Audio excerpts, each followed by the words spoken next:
সুজিত বোসের কাছে পয়সা আছে বেশি, একে আটকালে তৃণমূলের অ্যাক্টিভিটি আটকানো যাবে, তাই জন্য এনফোর্সমেন্ট ডিরেক্টরেট সেন্ট্রালের কন্ট্রোলে তারা করেছে।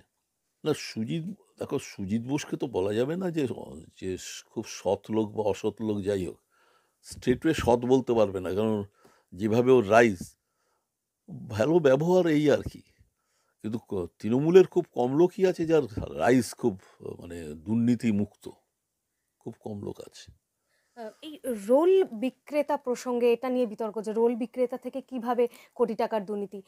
সুজিত বোস যেটা বলছেন যে প্রধানমন্ত্রীও তো চা বিক্রি করতেন, হ্যাঁ, চাপ প্রসঙ্গে কি না, বলবেন? সেটার সঙ্গে তো তুলনাই। আমায় যদি চোর বলো তুমি, আমি বললাম তুমিও তো চোর ছিলে, সেটা তো আমার মেনে নেওয়া হলো যে আমি চোর, সেটা না। সুজিত বোসের যেটা মানে একটা জলা ভরাট করার ব্যাপার আছে, ওটা আমি কেসও করেছিলাম, এই দিকটা আটকাতে পেরেছি, ও দিকটা পারেনি, জলা ভরাট করে দিয়েছে একটা।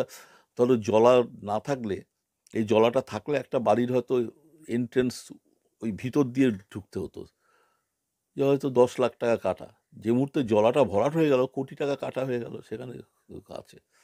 তবে এদের সবারই রাজনীতি যারা করে, বেশিরভাগ সবাই বলছি না, যারা একটু নাম টাম করেছে দৌড়দৌড়ি করে, তাদের উপার্জন সন্দেহজনক। সুজিত বোসের উপার্জন সন্দেহজনক বলে সেটা মনে বলতে করেন? পারছি না, আমি বলতে পারছি না, জেনারেল একদম জেনারেল সেটাই। একাধিক লোক চলে আসবে, সব গাড়ি চাপে, কার কার পয়সায় কে গাড়ি চাপে? হ্যাঁ, সুজিত বোস বলছেন যে তিনি টাকা নিয়ে চাকরি দিয়েছেন, এমন যদি কেউ বলেন তিনি ইস্তফা দেবেন দিদির চাকরি কাছে। দেওয়ার দরকার নেই তো। এখন যেটা পয়সা হচ্ছে, বিল্ডিং হচ্ছে বাই পার স্কোয়ার ফিট আমায় এত দেবে, চাকরি দিয়ে কত দেবে একটা লোক? চাকরি দিয়ে 2 লাখ 4 লাখ, ওয়ারেস ওই বাড়ি তৈরি হচ্ছে পার স্কোয়ার ফিট ফ্লোরে এত দেবেন, এটাই নর্মাল হয়ে গেছে। অর্থাৎ চাকরি দুর্নীতির পাশাপাশি আরো অন্যান্য চাকরি ক্ষেত্রেও দুর্নীতিতে খুব একটা বেশি পয়সা না, এটা ভুল করছেন। পয়সাটা হলো অনেক বেশি, পয়সা হলো ওই স্কোয়ার ফিট মাপে। রিয়েল এস্টেটে। হ্যাঁ, রিয়েল এস্টেট। স্যার, সুজিত বোসের বাড়িতে ইডি হানার পর ইডিরা যখন বেরিয়ে গেলেন, সুজিত বোস তিনি প্রেস কনফারেন্স করে বলছেন নির্দোষ, ইডি কিছু পাননি, তার ফোনটা নিয়ে গেছে। সে ফোন নিয়ে গেছে, নিয়ে গেছে, কিছু পাইনি।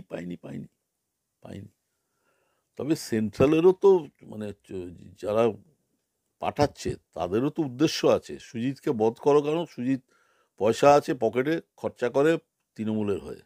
কোথা থেকে পয়সা আসছে কেউ খেয়াল করে না এখন, তুমি পাবে না। কটা লোক ইনকাম ট্যাক্স দেয়, হ্যাঁ, সেই রেটে এদের যা রোজগার, এদের 1 কোটি 2 কোটি টাকা ইনকাম ট্যাক্স দেবার কথা, জমা দেবার কথা। ও কিছু না, ও মেনে নিয়েছে লোকে, ভোটও দেবে, চোরও বলবে, মেনেও নেবে, সুতরাং এটার কিছু বলার নেই আর। অর্থাৎ তৃণমূলকে চোর হিসেবে মেনে নেওয়ার পরও জনসাধারণ তৃণমূলকেই ভোট দেবে।